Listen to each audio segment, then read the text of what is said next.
Alright, so the video you guys picked was 3 disturbing true new house horror stories. Alright. Calm down, calm down, calm down. Here we go.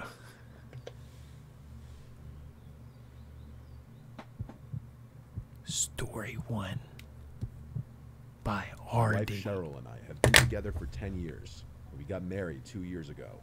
We just got a house together not even a month ago, and things couldn't have started on worse notes.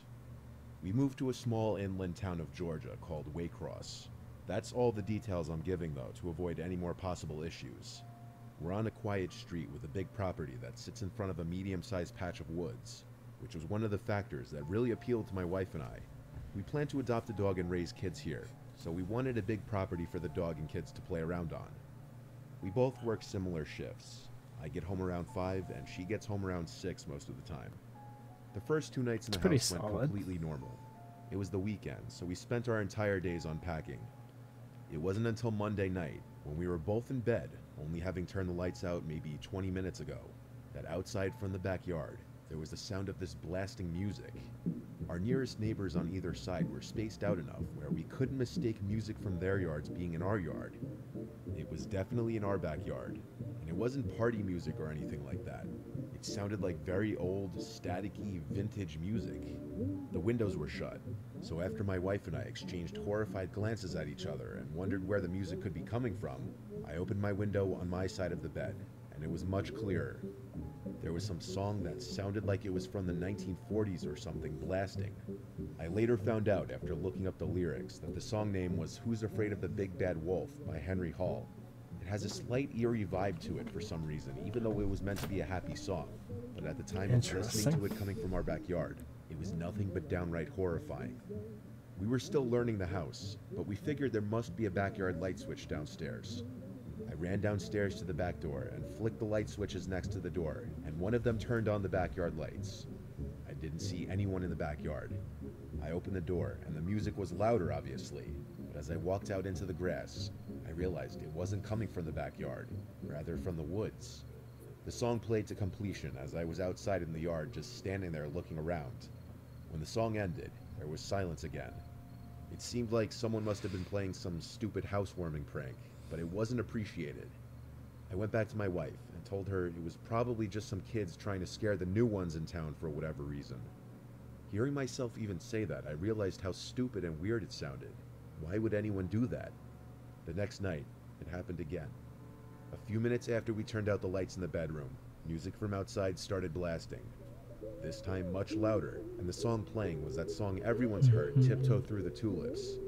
Cheryl and I once again looked at each other, this time in genuine disgust and worry, because we had hoped it was just going to be a one-time thing, but it was happening again. I looked out the window, and this time I I actually could see kinda something enjoy on that the song. grass. It wasn't a person, but there was definitely something out there. I told my wife I was going to check it out. She said we should just call the cops, and I said yeah, we will in a second. I went out there with this mindset that I need to establish I'm the man of the house, not just to my wife, but to whoever was thinking they could mess with us just for being the new people on the block. When I was in the yard, I saw the object in the grass was smaller than I had thought, but the blaring, creepy song was coming from it. I realized it was an old radio. I turned it off and looked up at the window at my wife who was watching, and I held it up, yelling that someone left it there to scare us with the music. What she did next was not something I expected in response to that. She started screaming my name to run inside. She kept screaming, "Run." I yelled, "Why?" And she screamed back, "There's people standing behind you." This statement made my heart skip a beat, and I turned around to face the woods. I saw 3 figures standing like 6 feet apart from each other, clearly facing my direction. They weren't running at me, they were just standing there. I yelled, "Oh shit," and ran back inside the house, slamming the door behind me. My wife was upstairs, hysterical, crying already. I told her I'd call the cops, and I did. They arrived thankfully not that long after. All the while, we were scared to hear knocks at one of the doors or windows. My wife and I desperately explained the situation to both of the police that arrived, and I showed them the radio on the ground. I asked them if they could take it back with them as evidence for prints, and told them I only touched the top part with the handle. They did take the radio.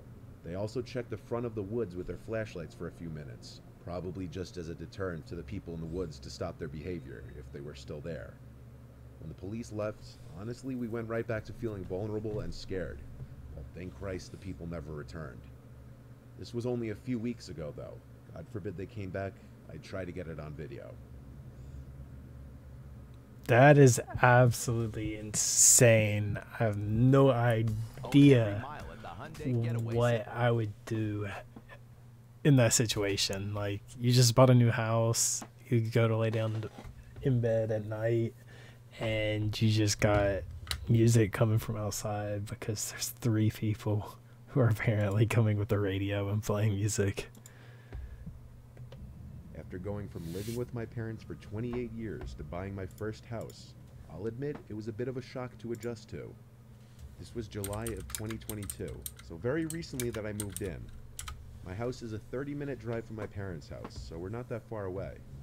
In my parents' house, I would always constantly be awoken at night by my dad going up and down the stairs in the middle of the night. He's basically a chronic insomniac, and constantly has to get water or go to the bathroom throughout the night. So having my own place would finally mean peace and quiet, but that doesn't mean my dad didn't pass down his inferior sleeping abilities to me, because I'm a very light sleeper too. The layout of my new house is as follows: a small unfinished basement with laundry and boiler room, first floor with living room, kitchen, bathroom, and dining room, and the upstairs with 3 bedrooms and a bathroom. One bedroom I use as an office, another one I use as a little workout room. For the first couple of days, my dad was over to help me bring in furniture and set the place up. The bulk of it was done after that. Then it was just minor decorating and smaller things here and there. I'd say a week into moving in, I was practically done with the furnishings and fully at home. On a Sunday night, I could tell I was going to have a rough time trying to sleep because I was wide awake. I took a melatonin and a sleeping pill to help, and within an hour, I was out like a baby. Usually when I take these, I sleep through the night without waking up. This night, though, I woke up. A sound from outside my room woke me up. I was so dazed and confused, freshly woken up from an intense dream, that I wasn't thinking clearly. The noises from outside my room were familiar footsteps going up the stairs. My dad, as usual, waking me up with his middle-of-the-night trips up and down stairs. I tried to drown out the noise and ignore it. I was in such a daze that it didn't even hit me right away, that those footsteps couldn't be my dad's. I snapped back to reality and sat up, listening. The footsteps stopped. Now that I was fully awake, I wondered if it was an auditory hallucination. Like, was it just something engraved in my memory that I heard it in my half-woken up state? I actually nervously called out, "Dad?" I didn't know what I was expecting to happen, but no one called back. I went out into the hallway outside of my room and turned on the lights to each room I passed. I made it to the stairway, and I looked down the stairs at a tall man in a mask at the bottom, looking up at me. It didn't feel like a reality that I was actually staring at an intruder in my house. I didn't see any weapons on him, but I wasn't about to go fight him. I screamed at him to get the fuck out of my house, definitely with a shake in my voice. Believe it or not, he turned around and left through the front door. I ran down the stairs to lock it behind him. When I went to call my dad, I heard the back door to my house slam shut. There was a second person in the house who I didn't see. I was full on freaking out. My dad picked up, of course, because he's never asleep, and he questioned why I was calling him and not the damn police. He told me to hurry, so I called the police, and the operator asked me a million questions while I waited. I was interviewed by the arriving officers, who asked me for a description of the robber, what they stole, if anything, and which direction they left in, and what vehicle. Unfortunately, I didn't think to watch them leave, so I couldn't even answer what direction they went, and I couldn't give a physical description other than one of them was tall because of the mask. It didn't actually seem like they stole anything, but I didn't have anything of real value on display on the first floor. The method of entry was a kitchen window, just big enough to climb through.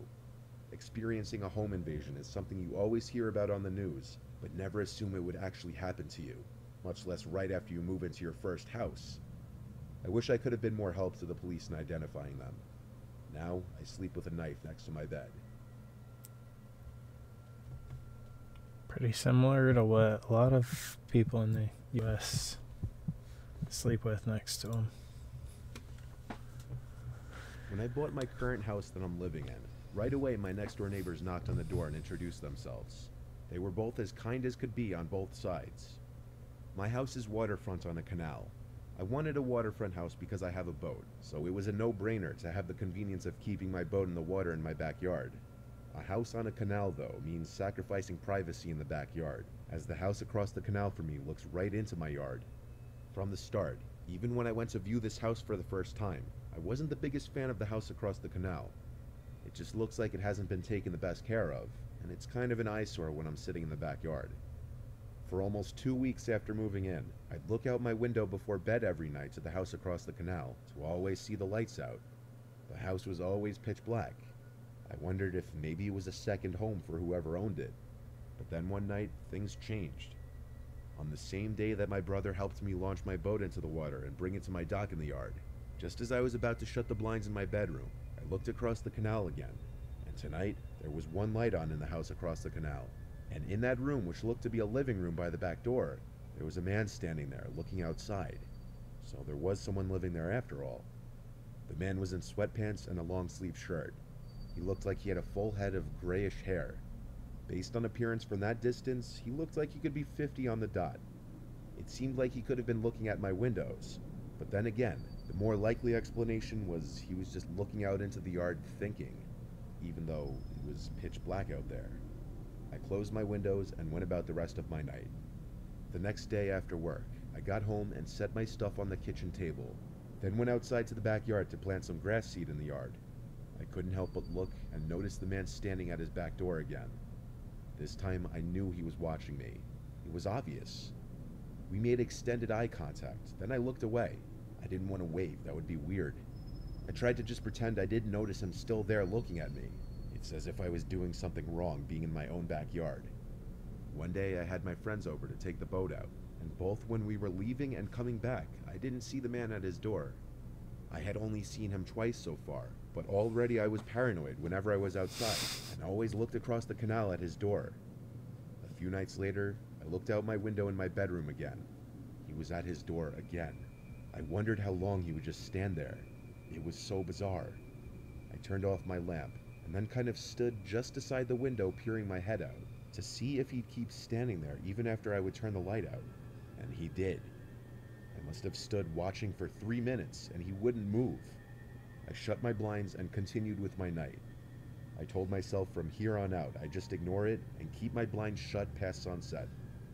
I went to bed, wondering how I would go about confronting the situation, or if I even would.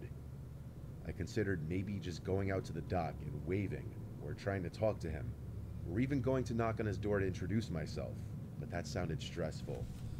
On this same night, while I was in bed, I was starting to drift off into sleep when I heard something in my backyard. There was someone on the deck, walking around. I could hear it. I went to the window to get a look, but I couldn't see from my upstairs window. I'd have to go downstairs if I wanted to see. But before that, there was a startlingly loud crash sound from below me. It was the window. I could tell it was the sound of shattering glass. I ran downstairs to the kitchen to grab a knife and the phone to call 911. I looked towards the back of the house and saw I was right. Glass of the backyard window was spilled out onto the floor, and one single brick laying on the wood floor, clearly what was thrown through the window. I was frightened that I'd see someone hiding in the corner of the room, but to my relief, there was not. I called 911 and requested police officers get here ASAP. Before the police arrived, I peeked out the now broken window into the yard.